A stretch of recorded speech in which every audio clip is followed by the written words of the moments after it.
Hi! So I promised back when I did the KonMari accessories purge that I would do a video about this bag. This is a bag that I bought used on one of the forums and then made my own. It is originally from three Speckled Fawns. It was a custom messenger tote, you can see how long the strap is, that I'm 90% sure was made for Robin Lott. You can find on YouTube. She did a couple of videos about when she got this bag, and also you can find her on Instagram. It's Three Little Smiles is her Instagram name. I love her stuff. She's one of my favorite people to follow on Instagram, so definitely check her out. But she sold this bag, ended up not working for her as well, and the person that she sold it to then sold it again, and that's how I ended up with it. And I had found a bag that I fell in love with on Etsy, but it was $320, and I just can't justify spending that much money on a bag. I know people spend thousands of dollars on bags, but I'm just not that sort of person. So I looked at it and I thought, you know, I bet I could make that. So when I saw this come up on one of the sites, I just leapt on it. And the very next day after it, or actually the very day that it arrived, I got to work. So you can see the flap here. It came just being, I've got the part of the part that I cut off. It came just going flat across all the way. And so I laid it out on my mat, on my cutting mat, and got my rotary cutter, and I just traced an organic looking line on this side and another one on that side just to give it more interest. You can see from the scrap I then also cut out another little rectangle here that I rounded off and used to attach a skeleton key that I found for $1 at Michael's. I still need to get some more rivets. They have them on Amazon to secure it a little bit better. It's currently just stitched on, and it's worked. I've had it for a month, maybe two now, that I've been using it basically daily, and it's held up pretty well. And then the other thing that I did to it was I got this doily, again at Michael's, again $1, and I used some spray adhesive, like the Eileen's Tacky Glue spray adhesive. I used that to secure it initially, and then I went around and stitched, just using white thread, stitched all around the outside. I definitely needed to do the reinforcing stitching because it already, by 24 hours later, was starting to come up around the edges, and now you can see this part's not sewn down at all. I could, if I wanted to secure it a little better, do another round of stitching in the center, but it doesn't really bother me that it's got some give, it's got some move, but the glue alone definitely would not work, so I did have to stitch through it. But I am thrilled with how it turned out. I love this bag. I'm going to go through it briefly. I just wanted to quickly talk about how I made it and how I made it my own. And also talk about, because Three Speckled Fawns offers bags like this out of this leather, so I wanted to kind of give a review of that, as well as show what I've currently got in it, how much it stores, and then also give an update on my two totes I've done videos about, the Whipping Post tote and the ChicSparrow Rustic tote. So just to show you, since I can show easily with this leather, this is how thick the leather is. I believe it is the Butterscotch Horween leather. See, the other side is very suede-y. It's very nice. It definitely marks easily, but they rub out. You can see it. It marks, but it rubs out okay. Definitely not as well as the other bags, but it's at least somewhat softer once you've got it to rub out some. I can't tell if that's showing up or not, but anyway, you can see it's definitely got some marks. On the back it has a pocket, which I use for my Kindle. It fits wonderfully in there, so I always just throw my Kindle in as I'm leaving the house, because you never know when you have a minute to read. The strap is lovely. It's the perfect length for me for a crossbody. However, this is a note about the leather, and I don't know if it was just this bag or if this is an issue with a lot of Three Speckled Fawns bags or not, but do not wear, I cannot wear this bag with light colored clothing. I wore it with a white dress, and I had yellow markings all over from it. This leather was improperly sealed from when it was stained, and so any sort of heat or just rubbing on light textures, it comes off. So you can see on the doily now there is definite yellowing.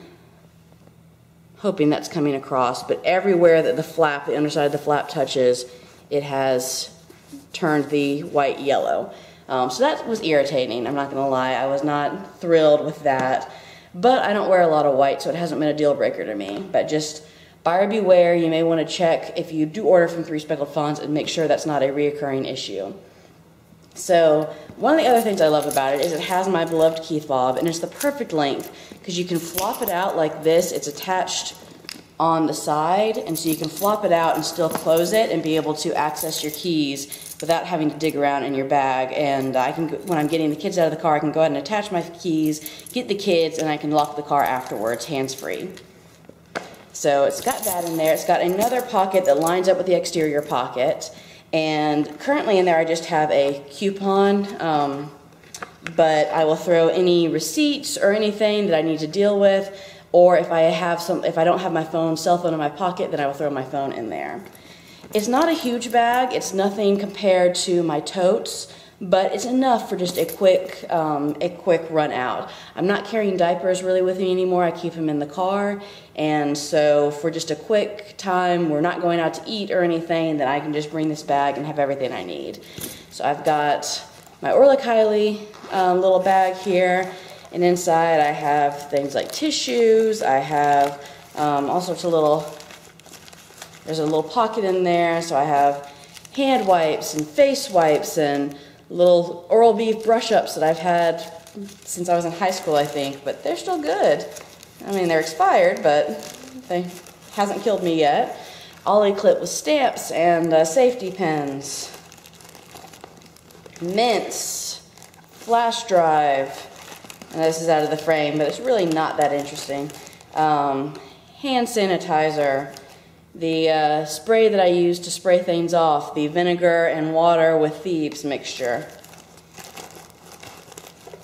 My EOS lip balm, this is a vanilla mint. My Swiss Army knife, I got in Switzerland on our honeymoon, and my phone charger that was a free promo thing from Capital One that my husband got at a conference and brought back. So that is this bag. I just pop it into every bag I'm going with, and it has my mommy and just general essentials that I need. Next, I'll go ahead and take out my Giramondo, my Gilio. This is my main planner and my wallet. I have a video going through all this, but it's got my wallet stuff, my monthly planner, my weekly planner, my journal, and then just some other stuff in there. It's slimmed down a little bit because I took the extra book out, and I only put the extra book in when I'm using it for, like if I'm going to a conference or something where I know that I'm going to be taking notes. So this goes with me everywhere, of course. And the only other thing I have in here is a little pin pouch. This is from Made with Planner Love on Etsy, Made with Love Crafter on Instagram. The first one I got from her, so it's the old design where there's no elastic coming out of the bottom. And in here I just have a couple of samples of washi. Mostly I just use this to secure things, and I don't do much decorating on the go really, so I use it to secure things like papers or something at a conference into that extra notebook. I have whiteout. I have, what's this stuff called? Like a glue runner, adhesive runner. I have tiny little scissors. I have a couple of paper clips, decorative paper clips. And then I have my pins. I have, I'm dropping them. 1, 2, 3, 4, 5, 6 dollar spot pins and a friction slim. So those are the pins that I keep with me to use. So that is all that I keep with me for my quick going out somewhere bag. And again, I've been using it basically daily because if we're going out for dinner or something, I may take one of my other bags. If we're going out for longer. So let me go ahead and get to the other bag. I'll set that over to the side there. So I've got the ChicSparrow Rustic Tote and the Whipping Post Tote. So I get a lot of questions in the comments about which one I prefer. And I say every time, I really can't choose. There are things that I love about each of them. I love the organization of the Whipping Post Tote, and I loved how soft and just wonderful this leather is.